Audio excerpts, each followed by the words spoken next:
Hello everyone, welcome to my second daily edition. In this daily edition, I'll be presenting an expansion of my second daily edition paper form, which I'll be explaining the efficiency and the benefits that I gain through applying cash flow to my customer segments, which is my DE2. Now, there are three things that I want to talk about. There are the startups, the SMBs, and the large corporations and the public sector. Now, let's start with the startup companies. Now, in summary, startups mainly need stability and exposure to the market. This is because if they want to succeed as a startup, they will first have to have a general stability in customers, in cash flow, and in general exposure to the market, as in branding and what makes their brand really stand out. Now, by utilizing the things that I said in paper form, we will firstly gain new customers, obviously. However, deeper into the benefits, we will actually gain long-term customers, because once these guys, the startups, find our services good and gives them a lot of benefits compared to other brands, they will become long-term customers. And what does this give us? It means that we have long-term cash flow. And because these guys don't really have a lot of money yet, however, most of them, if they want to create a successful startup, are going to be wanting to invest a lot of money into creating that startup, which means that although in the first, let's say few first terms, we'd be getting a lot of cash, this amount would decrease a bit as their business gets stabilized.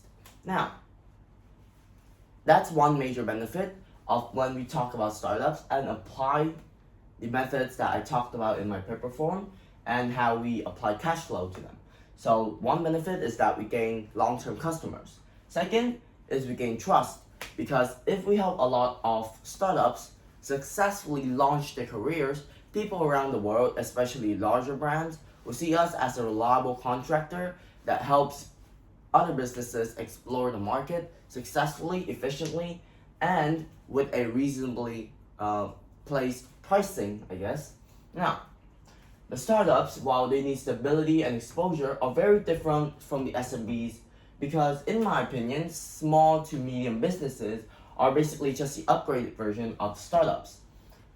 They already have a bit of stability and exposure to market, which is why they established their businesses to a level of small to medium businesses. Now, there are two parts to this. First are the small and then the medium businesses. The small businesses are really small with let's say under a 10-person workload, whilst the medium businesses should be around from 50 and down employees. Now, the small businesses are just the tiniest upgrade from startups, and because of this, they need a bit of stability, because this is where most businesses fail.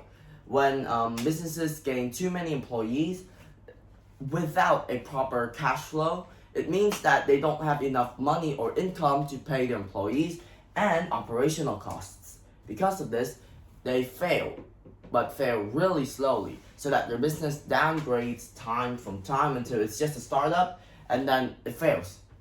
Now, medium business, however, are small businesses that have gotten more into the branding part. And because of this, small to medium businesses need to focus on growth, branding, and general stability within the operational costs, cash flow, and customer segments. Because the important thing about these types of businesses is that they need to be stable. And because they want to be stable, our services help them grow, brand, and market through our services, I believe. And now, the benefits that these businesses give us are long-term customers that are stable and give us a constant general cash flow. Because unlike from startups, they're actually way more stable than startups.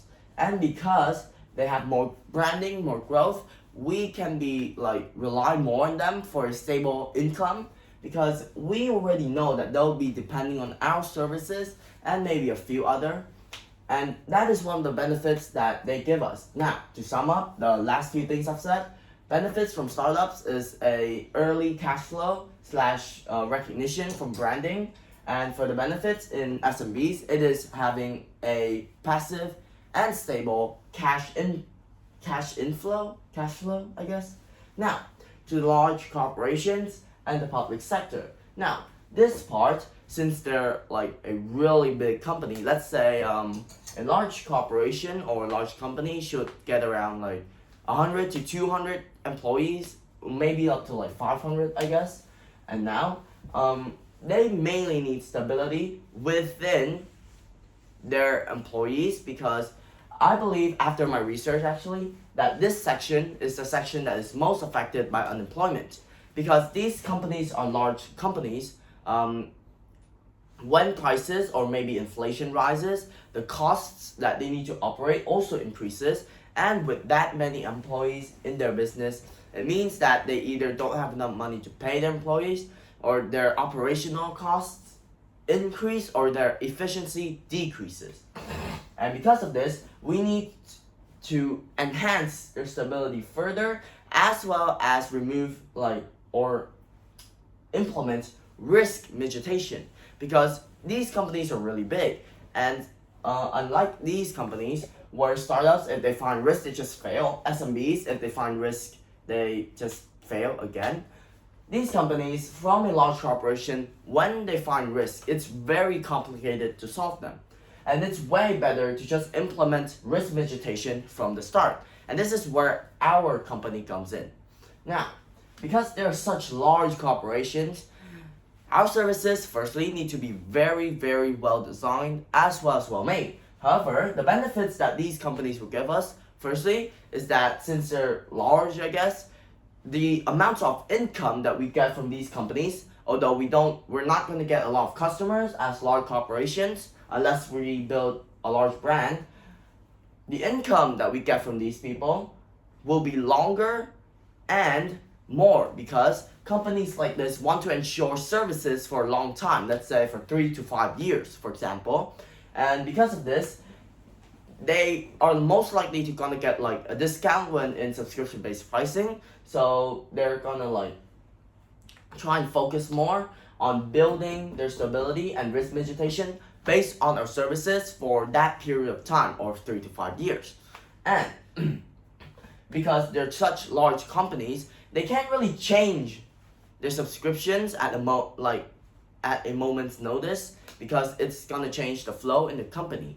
And that's where we benefit. Now, as I've said, I presented the 3 ways that we get benefits from each type of customer segments based on my cash flow in the paper form. And that's all from my second daily edition. Thanks for listening, and have a great day.